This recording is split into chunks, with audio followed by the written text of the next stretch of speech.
নমস্কার, নিউজ 18 বাংলায় আপনাদের স্বাগত। ঠিক সন্ধ্যে 7টায় শুরু করছি আজকের আমার বাংলা। আপনাদের সঙ্গে রয়েছি আমি প্রিয়াঙ্কা। শুরুতেই নজর রাখবো পানিহাটির দিকে। পানিহাটিতে গোষ্ঠী কোন্দল এবং যার জেরে একেবারে রণক্ষেত্র পরিস্থিতি তৈরি হয়। পানিহাটির 14 নম্বর ওয়ার্ডে রেল পার্কের ঘটনা। তৃণমূল কর্মীকে মারধর করা হয়, তাদের অফিসে ভাঙচুর পর্যন্ত করা হয়, এই অভিযোগ সামনে আসছে।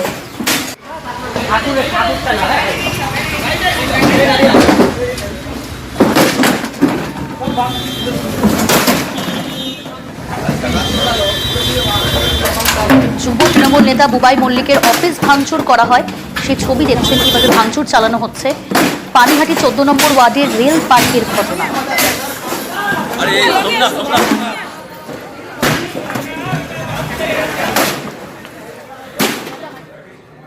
পরিস্থিতি জানাবে, আমাদের সঙ্গে সরাসরি রয়েছে প্রতিনিধি সুবীর। সুবীর, তোমার কাছ থেকে জানতে চাইবো, এখনো পর্যন্ত পুলিশ এই ঘটনায় কাউকে আটক বা গ্রেফতার করেছে?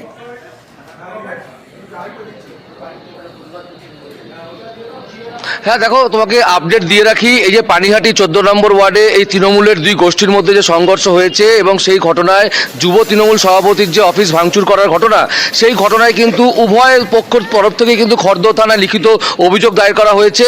এবং এখন থেকে ঠিক 1 ঘন্টা আগে সোদপুর সুকচর রাজারোড এলাকা থেকে কিন্তু এই যে যুব তৃণমূল সভাপতির যে বুবাই মল্লিকের অফিস ভাঙচুরের ঘটনা, সেই ঘটনায় কিন্তু 3 জনকে গ্রেপ্তার করা হয়েছে। 3 জন তৃণমূল কর্মীকে গ্রেপ্তার করা হয়েছে।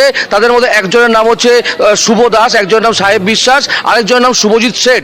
এই 3 জনকে কিন্তু গ্রেপ্তার করা হয়েছে। পাশাপাশি উভয় পক্ষের বিরুদ্ধেও কিন্তু অভিযোগ দায়ের করা হয়েছে এবং তাদের সেই সমস্ত যারা এই ঘটনায় অর্থাৎ মারধরের ঘটনায় জড়িত ছিল তাদের খোঁজেও কিন্তু বিভিন্ন জায়গায় তল্লাশি চালাচ্ছে খর্দ থানার পুলিশ। এবং এখনো পর্যন্ত কিন্তু এলাকা যথেষ্ট থমথমে রয়েছে, এলাকায় পুলিশ পিকেটিং বসানো হয়েছে এবং মানুষ যথেষ্ট আতঙ্কের মধ্যে রয়েছে। এই যে মানে পরপর এই ধরনের ঘটনা, অর্থাৎ গতকাল রাত্রে যে মারধরের ঘটনা, তারপরে আজকে আবার অন্য গোষ্ঠীর লোকজন তারা সেই অফিসে ভাঙচুর করার পাশাপাশি সুকচর রাজা রোডে বিটি রোডের ওপরেও কিন্তু 60টা টেক ভেঙে গুড়িয়ে দেয়। এবং এই যে ঘটনা, এই ঘটনায় কিন্তু এলাকায় যথেষ্ট উত্তেজনা তৈরি হয়।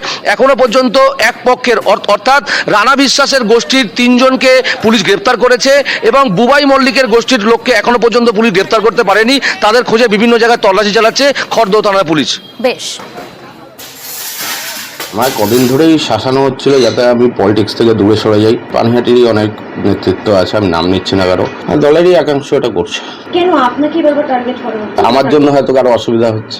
সমাজ বিরোধী যদি আমি হতাম তাহলে তো আমিও স্পটে থাকতাম। যারা সমাজ বিরোধী তারা সমাজ বিরোধিতার কাজ করেছে, সমাজের লোকেরা দেখেছে কারা কি করেছে। আমি পুলিশের কাছে সম্পূর্ণ তদন্ত চাইছি। এলাকার মানুষ এত ক্ষেপে আছে, তার পরবর্তী দুটি ঘটনা তারই বহিঃপ্রকাশ। একটা দল তো অনেকেই করতে পারে, কিন্তু দল করা মানে তো কোনো অন্যায় করতে বলা নয়। তো দল করে যদি কেউ অন্যায় করে, মানুষ তো তার বিরুদ্ধে প্রতিবাদ করবেই। আমাদের রাজনৈতিক স্তরে সিদ্ধান্ত নয়, আর রাজনৈতিক নেতৃত্বরা কর্মীরাও মনে হয় ছিল না, এলাকার মানুষের বহিঃপ্রকাশ। বিজেপির পঞ্চায়েত, আর এই পঞ্চায়েত এলাকায় তৃণমূল করায় সামাজিকভাবে বয়কটের ডাক দেওয়া হলো। পূর্ব মেদিনীপুরের ভূপতিনগরে এই অভিযোগ সামনে আসছে। বিজেপির বিরুদ্ধে অভিযোগ, যদিও সেই অভিযোগের আঙুল উঠলেও মানতে নারাজ।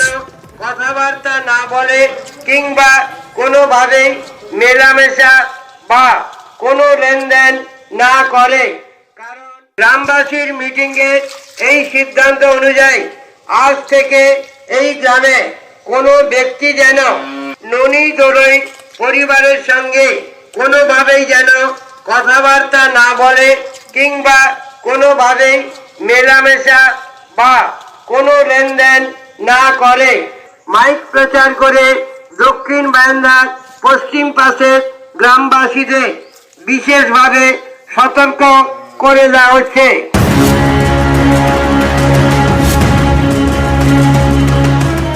ননি দলুই, তার অপরাধ তিনি তৃণমূল করেন, তাই তাকে বয়কট। বিজেপির হাতে থাকা পঞ্চায়েত, সেই এলাকায় তাকে বয়কটের ডাক দেওয়া হয়েছে, সেটাও একেবারে মাইকিং করে। আজ থেকে এই গ্রামে কোনো ব্যক্তি যেন ননি দোলই পরিবারের সঙ্গে কোনোভাবেই যেন কথাবার্তা না বলে কিংবা কোনোভাবেই মেলামেশা বা কোনো লেনদেন না করে। পূর্ব মেদিনীপুরের ভূপতিনগর, এখানকার মুখবেড়িয়া গ্রাম পঞ্চায়েত বিজেপির হাতে। এই এলাকারই বাসিন্দা ননি দলুই, যিনি একজন তৃণমূল কর্মী। তার পরিবারের অভিযোগ, তৃণমূল করায় সামাজিকভাবে তাদের বয়কটের ডাক দিয়েছে বিজেপি। টিএমসি করি বলে এই জন্য বয়কট করেছে। সিদ্ধান্ত নিয়েছে যে আমাদের লাইন কেটে দেবে, কারেন্টের লাইন, জলের লাইন, রেশন নিতে দেবে না। গ্রামবাসীর মিটিংয়ে এই সিদ্ধান্ত অনুযায়ী শুধু মৌখিকভাবে বয়কট নয়, গ্রামে একেবারে মাইকিং করে দেওয়া হয়েছে সামাজিক বয়কটের ডাক।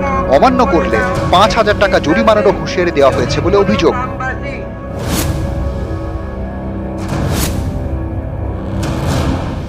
এ নিয়ে থানায় অভিযোগ দায়ের করেন তৃণমূল কর্মী ননী দলুই। তার অভিযোগের ভিত্তিতে বেশ কয়েকজনকে গ্রেপ্তার করেছে পুলিশ। দিনের পর দিন আমার উপরে মানসিক টর্চারিং, তবু আমি এতদিন চুপচাপ ছিলাম। যখনই আরও ওরা বেড়ে উঠলো, তারপরে আমি আমার জিডিতে জমা দিয়েছি। ওদের মধ্যে 4 জন অ্যারেস্ট হয়েছে। ননী দলুইয়ের পরিবারের সঙ্গে কথা বলা যে বন্ধ করে দেওয়া হয়েছে সেটা স্বীকার করেছেন বিজেপির পঞ্চায়েত সদস্য, কিন্তু তার দাবি এর সঙ্গে বিজেপির কোনো সম্পর্ক নেই। টিএমসি করার অপরাধে ওকে বয়কট করা হয়েছে। কথা বলাটা বয়কট করেছেন, আপনার নামে অভিযোগ করছে। না, কোনো পার্টি নয়। আমাদের গ্রামীণ সমস্যা যেমন আমাদের বিচার আচার হয়, সেই বিচারে সামান্য এটা কি মাইকিং করাটাই অপরাধ হচ্ছে। ভারতীয় জনতা পার্টি, রবীন্দ্রনাথ মাইতি বিধায়ক, তারই নেতৃত্বে প্রধানের নির্দেশক্রমে গ্রাম কমিটির নাম করে আজকের একটা ভয়ঙ্কর পরিস্থিতি তৈরি করেছে। গ্রামের মানুষ আতঙ্ক, এলাকা উত্তপ্ত রয়েছে। অভিযোগ সত্যতা হলে দল তার পাশে দাঁড়াবে না, কিন্তু এটাও একটি সম্ভাবনা থাকছে যে পুলিশ প্রশাসনকে ব্যবহার করে পুলিশ এবং তৃণমূলের যোগসাজশে এই ধরনের ঘটা সম্ভব। গ্রামবাসীর মিটিংয়ে এই সিদ্ধান্ত ভূপতিনগরের ঘটনা নিয়ে একদিকে যখন রাজনৈতিক চর্চা চলছে, তখন পুলিশের ধরপাকড়ও কিন্তু অব্যাহত। ভূপতিনগর থেকে ক্যামেরায় সমীর মাইতির সঙ্গে সুজিত ভৌমিক, নিউজ 18 বাংলা। বিজেপি নেতাদের মার্কশিট দিলেন কুণাল ঘোষ, মানুষ হিসেবে এগিয়ে রাখলেন সুকান্ত মজুমদার, দিলীপ ঘোষকে। আমরা সেই নম্বর, কে কত প্রাপ্ত নম্বর পেল, গ্রাফিক্যালি তুলে ধরার চেষ্টা করছি। কুণাল ঘোষের মার্কশিটে প্রাপ্ত নম্বর, দিলীপ ঘোষ নেতা হিসেবে তাকে নম্বর দিয়েছেন 7, মানুষ হিসেবে নম্বর পেয়েছেন 9। সুকান্ত মজুমদার নেতা হিসেবে তাকে 2 নম্বর, মানুষ হিসেবে সুকান্ত মজুমদার 9 নম্বর। শুভেন্দু অধিকারী নেতা হিসেবে 9 তাকে রেখেছেন, কুণাল ঘোষ মানুষ হিসেবে শুভেন্দু অধিকারী কেমন 4 নম্বর। সুকান্ত মজুমদার একজন উচ্চশিক্ষিত অধ্যাপক, জেনুইন ভদ্রলোক, ভালো লোক, গাছপালা টাছপালা ভালো চেনেন। আর দিলীপ ঘোষ তার থেকে অনেক বড় নেতা। আর এদের থেকেও শুভেন্দু অধিকারীর সঙ্গে আমাদের নিশ্চয়ই মতের পার্থক্য আছে, ও আমাদের সঙ্গে বিশ্বাসঘাতকতা করে গেছে, কিন্তু মমতা বন্দ্যোপাধ্যায়ের নেতৃত্বাধীন তৃণমূল কংগ্রেসে বেড়ে ওঠা, এখানে শাখা সংগঠন সামলানো, সাংসদ, মন্ত্রিসভায় থেকে অভিজ্ঞতা, বড় স্প্যানে কাজ করা, ফলে এদের থেকে শুভেন্দু অধিকারী এইসব অভিজ্ঞতার প্রশ্নে অনেকটা এগিয়ে।